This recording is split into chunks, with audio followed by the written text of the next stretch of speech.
Hello everybody and welcome to part 2 of this video series on joins in SQL. Today we're going to be looking at the full outer join, cross join, self join, and additionally I want to look at the union operator as well. So looking at the full outer join to begin with, this is going to be returning all of the records that are matched either in the right or the left table. And we're combining the premise of what we saw in the first video of the left and right outer joins into one join, which is called the full outer join. And this is what a query would look like for the full outer join. And we can see here we've got the on keyword and this expression which shows the logical relationship between the identity and attributes table with the fact that their IDs are going to be linking them together. So the first thing we need to do is look at this select clause, and you see that it's a star, so that's going to represent all, and we're going to be selecting all of the fields from the identity and attributes table, and they're going to be the fields for the joined table. So we're going to move those across, and we have the from clause again, and this shows how the identity table is the first and left table in the join, and this will then represent how the attributes table is the second and right table in the join, and this is the main focus, the full outer join. So we're going to be moving down here with the IDs on the identity table. So firstly we're going to be looking at ID number 3 and seeing if this matches, then ID number 2, seeing if this matches, 4, seeing if this matches, etc. So we can see that number 3 has a match, and we're going to be moving and combining the records where there is a matched ID here at number 3 into one record in the joined table.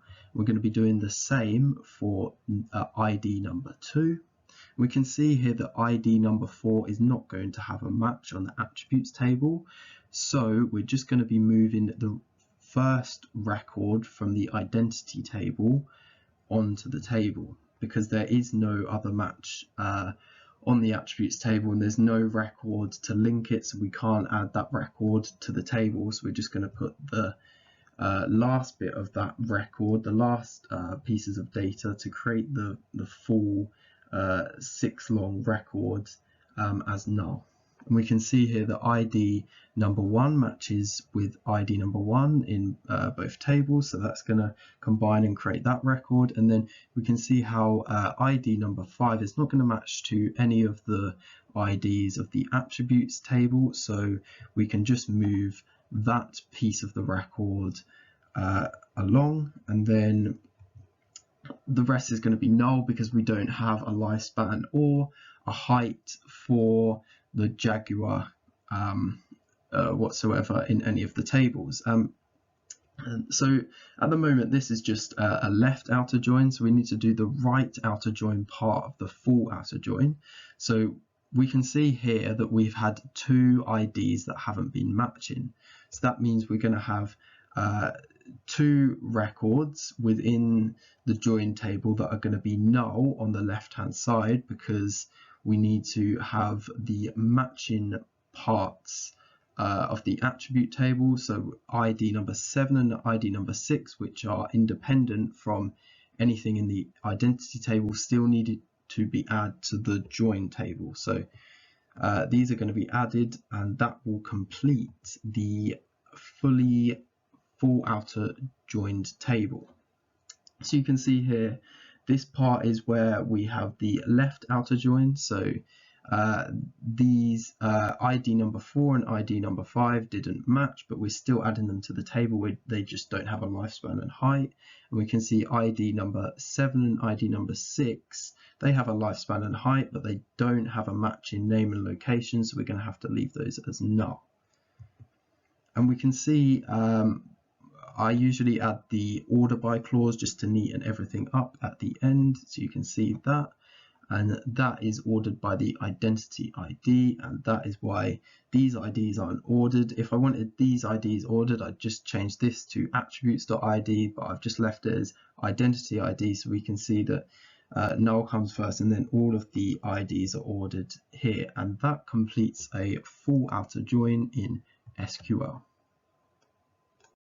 Next, we're going to be looking at the cross join. Now, this isn't used particularly often. However, it's going to be returning every record from the right table paired with every record from the left table. So, for example, in the visualization, it's going to show how, for example, if we take this record with ID of 2, it's going to be paired with every single record of identity, so giraffe, bald eagle, etc. And then we'd obviously take the record with ID 1 and we pair it with every record of the identity table.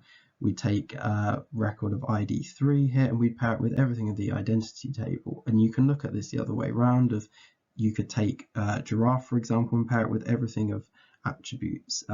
So the resulting table is basically going to have 25 records because there's 5 records on each table, so we're going to be multiplying the amount of records, and then we're just going to be having 6 fields as well because we're going to be combining the fields of the identity table and the attributes table. So the queries of a cross join are fairly simple just by using the cross join keyword. We don't need an on keyword or anything like that.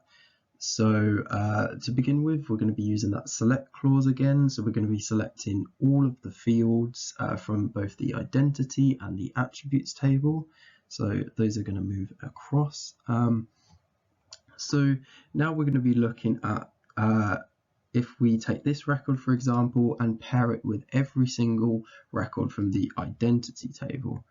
And we can see, first of all, we're going to be taking all of the records from the identity table, and we can see we can just pair it with that first record of the attributes table. We can do that like that, and then we then move, of course, to ID number 1 and pair that with all of the records from the identity table. Now, I don't have enough space to fit that all on one slide, but you can imagine that this would then continue and carry on. So you'd see the ID number 1 5 more times, and then we'd carry on with ID number 3, and that would be against all of these records, ID number 7 and ID number 6, both with all of these records as well, creating a 25 by 6 table. And then, of course, you can use the order by clause. I'm ordering by identity here, and you can see how we are here pairing every giant panda record with all of the attributes records. So you could do it the other way around, from left to right or right to left, just depending on how you order it. So that is how you go about doing a cross join. Next, we're going to be looking at the self join. Now, this is when the table is joined within itself. And I think the best way to visualize this is if we have 2 identical tables. We're going to be using aliases to differentiate the 2 tables. So we had an original table called the food chain table, and we've split it up into 2 tables which are the exact same, called foo and predator, standing for food chain and predators. So this is what a query would look like for a self join, and self joins are used if you want to show an underlying relationship that may not be obvious within one table. So in this table, I want to demonstrate the hierarchy of the food chain to see what thing is eaten by which other thing. So for example, what is the grasshopper eaten by, what is the ground squirrel eaten by? And obviously you can work out, for example, the ground squirrel is eaten by ID number 5, which is the kit fox, and then you can work it out in your head. But it would be nice to just have the kit fox next to the ground squirrel to show that the ground squirrel is eaten by the kit fox. And then I want to change some of the field names as well to make that as clear as possible. So in this select clause to begin with, we're going to be selecting the ID and name from the first table, and then we're just going to be selecting the name from the second table as well. in all of the other previous examples that I've done over the course of the two videos, it's always been selecting all of the fields, but this time we're just going to be selecting specific fields to represent the relationship that we're looking at here. And then I'm obviously going to be changing the name of this second table field to eaten by, to show, for example, that the kit fox is going to be eating the ground squirrel. So firstly, we're just going to be selecting these fields, so they're going to go across and they're going to be the new fields of this join table, and then we're going to be using this alias to change the name of the second table field to eaten by, just so it's a little bit clearer when you're looking at this new table. So this is changing the name of the original food chain table to foo, and then we're going to be doing a left outer join to represent the relationship within this table, and we're going to be doing a left outer join from the left to the right table, as we've done before and as we've seen in the first video in this series. If you haven't watched that, I'd recommend watching that first before this. And then so this is just one table, however we're doing it in two identical tables, so we're just going to be following the same rules as the left outer join. So because this time in this expression we're going to be looking at when the predator ID and the ID of the second table are linked. So for example, I'm going to be moving down the food table to begin with. We're going to be going through all of the different IDs and seeing if they match with any of the IDs in the pre-table. So we're checking if any of the predator IDs in the food table are equal to any of the IDs in the pre-table. So for example here, ID number 2 is equal to ID number 2. So we're going to be going back to that select statement, and then we're going to be selecting the ID and the name, as well as the name from the second table.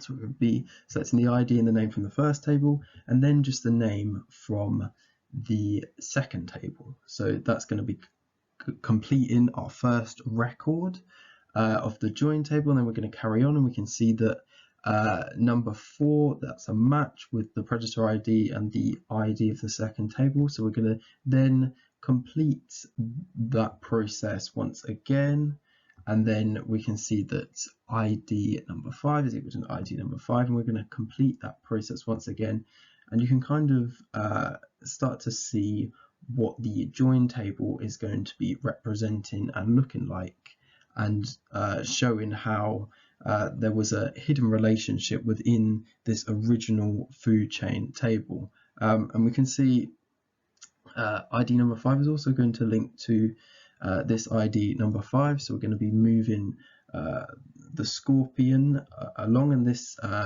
represents how the kit fox is going to be eating the scorpion, or you could think of it as the scorpion is eaten by the kit fox, and that's why this field name has changed to eaten by.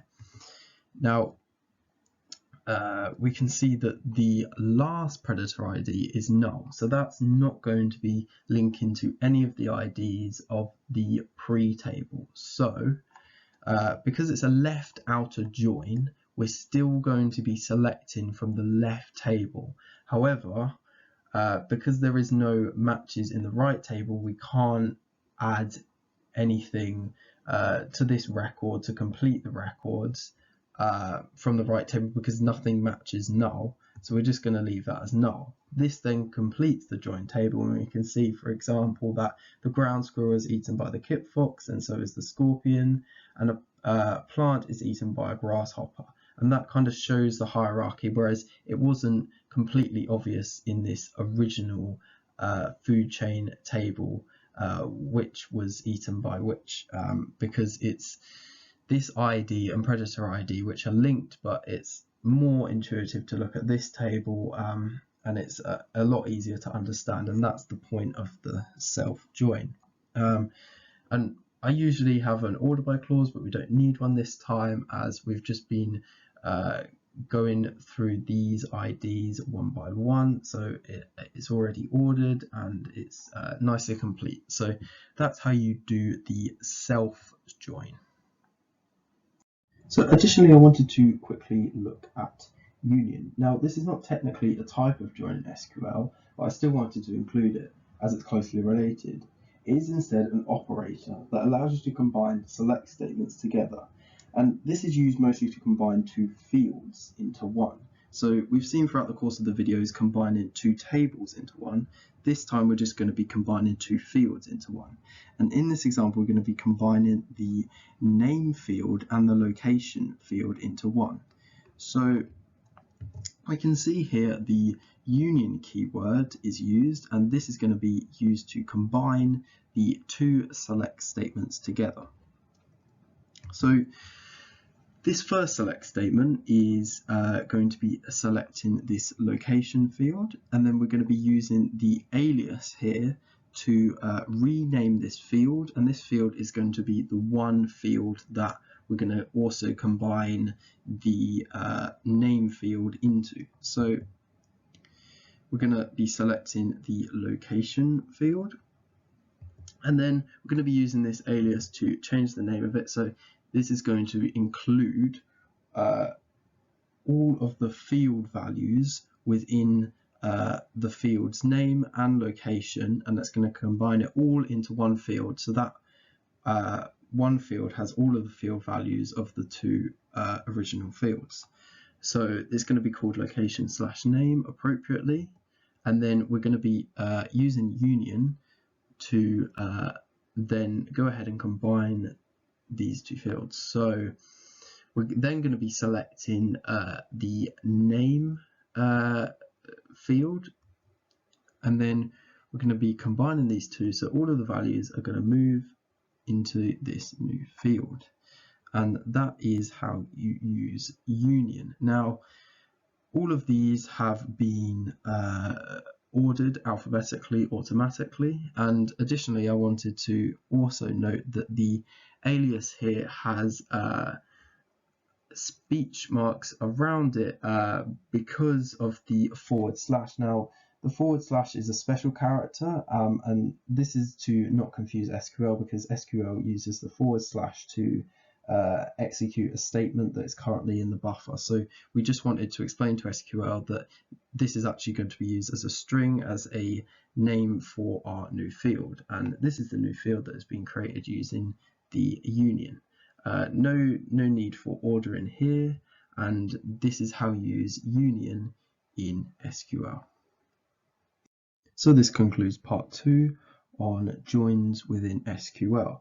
Now, as I said in the previous video, I've included all the queries that I've used in this video on my GitHub as SQL files, and these can be used to test out if you want to query your own tables, and I think this is always the best way to learn.